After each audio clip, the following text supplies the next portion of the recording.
Hello welcome back. അപ്പോൾ ഇന്ന് വന്നിട്ടുള്ളത് നല്ലൊരു ചിക്കൻ സ്നോബോൾ റെസിപ്പി കൊണ്ടാണ്. നല്ലൊരു ഇഫ്താർ സ്നാക്കാണ്, നല്ല വെറൈറ്റി ആയിട്ടുള്ളൊരു സ്നാക്കാണ്, നല്ല ടേസ്റ്റാണ് കഴിക്കാൻ വേണ്ടിയിട്ട്. അപ്പോൾ എല്ലാവരും ട്രൈ ചെയ്ത് നോക്കുക. രണ്ട് രീതിയിൽ നമുക്കിത് ഉണ്ടാക്കിയെടുക്കാൻ പറ്റും. ഞാൻ വിശദമായിട്ട് വീഡിയോനകത്ത് പറയാം കേട്ടോ. അപ്പോൾ ആദ്യം നമുക്ക് ഒരു മാവ് ഉണ്ടാക്കണമല്ലോ. അപ്പോൾ അതിനായിട്ട് ഞാൻ ചിക്കൻ കുറച്ച് മാത്രമേ എടുത്തിട്ടുള്ളൂ. അതും മല്ലിയിലയും പച്ചമുളകും കൂടി ബ്ലെൻഡറിൻ്റെ ജാറോട്ട് ഇട്ട് കൊടുക്കുന്നുണ്ട്. വെളുത്തുള്ളി അങ്ങനെയുള്ള സംഭവങ്ങൾ, ഒരുപാട് സംഭവങ്ങളൊന്നും ചേർക്കുന്നില്ല, കുറച്ച് മാത്രം ചേർക്കുന്നുണ്ട് എല്ലാതും കേട്ടോ.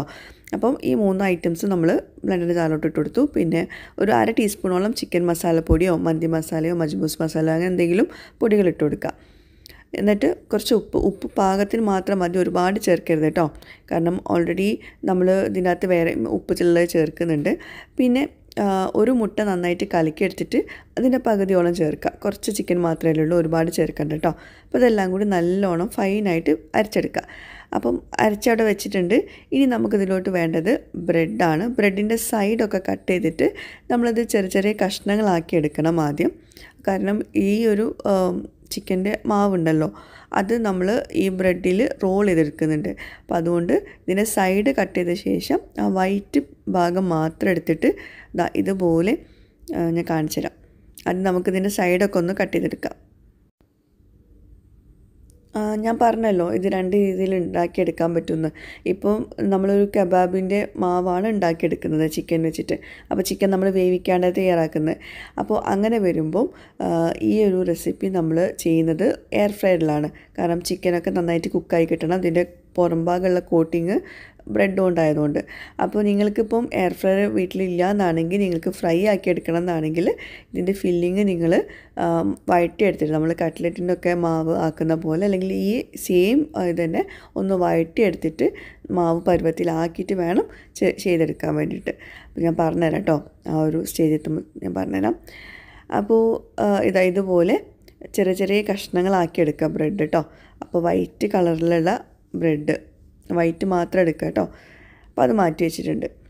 ഇനി നമുക്കതുപോലെ ചീസ്, ഇത് നിർബന്ധമില്ല, പക്ഷേ ചീസും കൂടി ആകുമ്പോൾ ഭയങ്കര ടേസ്റ്റുമാണ്, കാണാൻ നല്ല മൊഞ്ചാട്ടോ. അപ്പോൾ ഞാൻ ഇങ്ങനെ യെല്ലോ കളർ ചീസാണ് എടുത്തിട്ടുള്ളത്. അതും ഇതുപോലെ ചെറിയ ചെറിയ ക്യൂബ്സായിട്ട് അവിടെ മാറ്റി വെച്ചിട്ടുണ്ട്. അപ്പം 2 ചീസിൻ്റെ സ്ലൈസ് എടുത്തിട്ടുള്ളൂ. അതിൻ്റെ പേര് സാൻഡ്വിച്ച് ചീസ് എന്നാണ് കേട്ടോ. അപ്പോൾ അങ്ങനെ ചീസ് വാങ്ങിക്കാൻ കിട്ടും, അറിയാത്തവർക്ക് പറഞ്ഞതാണ്. അപ്പോൾ നമ്മുടെ മാവ് അവിടെ റെഡി ആയിട്ടുണ്ട്, ചിക്കൻ്റെ മാവ് റെഡി ആയിട്ടുണ്ട്. അപ്പോൾ വീണ്ടും പറയുകയാണ്, ഇത് നിങ്ങൾക്ക് എയർ ഫ്രയർ വീട്ടിലില്ല എന്നാണെങ്കിൽ ഈ മാവ് നിങ്ങൾ വേവിച്ചിട്ട് വേണം യൂസ് ചെയ്യാൻ വേണ്ടിയിട്ട്, നമ്മൾ കട്ട്ലറ്റിൻ്റെ മാവൊക്കെ ചെയ്യുന്ന പോലെ. എന്നിട്ട് ഇതുപോലെ ചെറിയ ചെറിയ ബോൾസ് ആക്കി കയ്യിൽ ഒന്ന് എണ്ണ തടയ ശേഷം ചെറിയ ചെറിയ ബോൾസ് ആക്കണം. ആദ്യം ഒന്ന് പരത്തിയെടുക്കുക. അതിൻ്റെ അകത്ത് നമ്മൾ ചീസിൻ്റെ ഫില്ലിങ് വെച്ച് കൊടുക്കുക. ചീസ് വീട്ടിലില്ല അല്ലെങ്കിൽ ചീസ് ഇഷ്ടമില്ലാത്തവർക്ക് ഒട്ടും നിർബന്ധമില്ല കേട്ടോ, ചെറിയ ചെറിയ ബോൾസ് ആക്കിയാൽ മതി. അപ്പോൾ ഇങ്ങനെ ബോൾസ് ആക്കി എടുത്തിട്ടുണ്ട്. എന്നിട്ട് ഈ ബ്രെഡിൽ റോൾ ചെയ്തെടുക്കുക. ഭയങ്കര സിമ്പിളായിട്ടുള്ളൊരു സ്നാക്കാട്ടോ. അപ്പോൾ നിങ്ങൾ എന്തായാലും ഈ 2 മെത്തേഡിൽ ആ ഫില്ലിങ്ങിലാണ് വ്യത്യാസം വരുത്തേണ്ടത്. നമ്മൾ എയർ ഫ്രയറും അതുപോലെ ഫ്രൈ ആക്കുമ്പോഴും ഫില്ലിങ്ങിലാണ് വ്യത്യാസം വരുത്തേണ്ടത്. അപ്പോൾ അതൊന്ന് ശ്രദ്ധിക്കുക കേട്ടോ. അപ്പോൾ നമ്മൾ ഈ മാവ് റെഡിയാക്കുന്ന സമയത്ത് ചെറിയ ചെറിയ ബോൾസ് ആക്കി എടുക്കുന്നതാണ് ഏറ്റവും ബെസ്റ്റ്. കാരണം നമ്മൾ ബോൾ കണ്ടോ, വലിയ സ്നോ ബോളായിപ്പോയി. അപ്പോൾ അതുകൊണ്ട് കുഞ്ഞു കുഞ്ഞ് ബോൾസ് ആക്കി എടുക്കാം. അപ്പോൾ ഞാൻ 5 ബോൾസാണ് ആ ഒരു മാവ് വെച്ചിട്ട് തയ്യാറാക്കിയിട്ടുള്ളത്. പക്ഷേ ഇത് നമ്മൾ കട്ട് ചെയ്തിട്ടാണല്ലോ യൂസ് ചെയ്യുന്നത്, അപ്പോൾ കുറച്ച് അധികം ഉണ്ടാവും കേട്ടോ. അപ്പോൾ ഞാൻ അതുകൊണ്ടാണ് വലിയ ബോളാക്കി എടുത്തിട്ടുള്ളത്. അപ്പോൾ ഇനി അടുത്തത് ഇതുപോലെ നമ്മൾ ആ ബോൾ ഞാൻ കുറച്ച് നേരം ഫ്രീസറിൽ വെച്ചിട്ടുണ്ടായിരുന്നു കേട്ടോ, ഒന്നുകൊണ്ട് സെറ്റായി വരാൻ വേണ്ടിയിട്ട് ഒരു 15 മിനിറ്റൊക്കെ ഫ്രീസറിൽ വെച്ച ശേഷമാണ് ഇതുപോലെ കട്ട് ചെയ്തെടുക്കുന്നത്. എന്നിട്ട് ഇതുപോലെ കട്ട് ചെയ്തെടുക്കുക.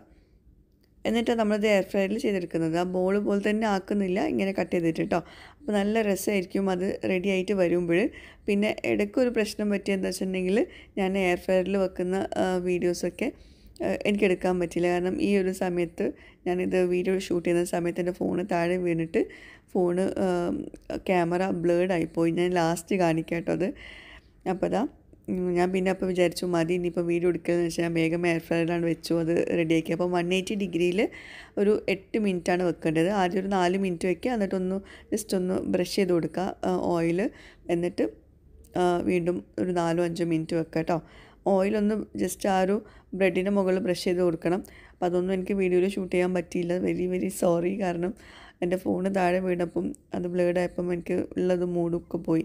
അപ്പോൾ ഈ ഒരു സ്റ്റേജ് കണ്ടോ, ഫോൺ ഫോക്കസ് ആവുന്നില്ല, ക്യാമറ ഫോക്കസ് ആവുന്നില്ല, ലെൻസ് പോയിന്ന് തോന്നുന്നു. അപ്പം ആ ഒരു വിഷമത്തിൽ എനിക്ക് പിന്നെ വീഡിയോസ് അധികം എടുക്കാൻ പറ്റില്ല. പിന്നെ ലാസ്റ്റാണ് വിചാരിച്ച് ഞാൻ ഇക്കാൻ്റെ ഫോണിലാണ് പിന്നെ ഇതൊക്കെ ഒന്ന് ഷൂട്ട് ചെയ്തത് ലാസ്റ്റ് വെച്ചിട്ട്. ഏതായാലും നമ്മൾ ഇത്രയും നേരം വീഡിയോ എടുത്തല്ലേ വിചാരിച്ചിട്ട്. അപ്പോൾ എന്തായാലും എല്ലാവരും ട്രൈ ചെയ്യുക. നല്ല സ്നാക്കാണ്. ഫീഡ്ബാക്ക്സ് അറിയിക്കാൻ മറക്കരുത്. Thank you.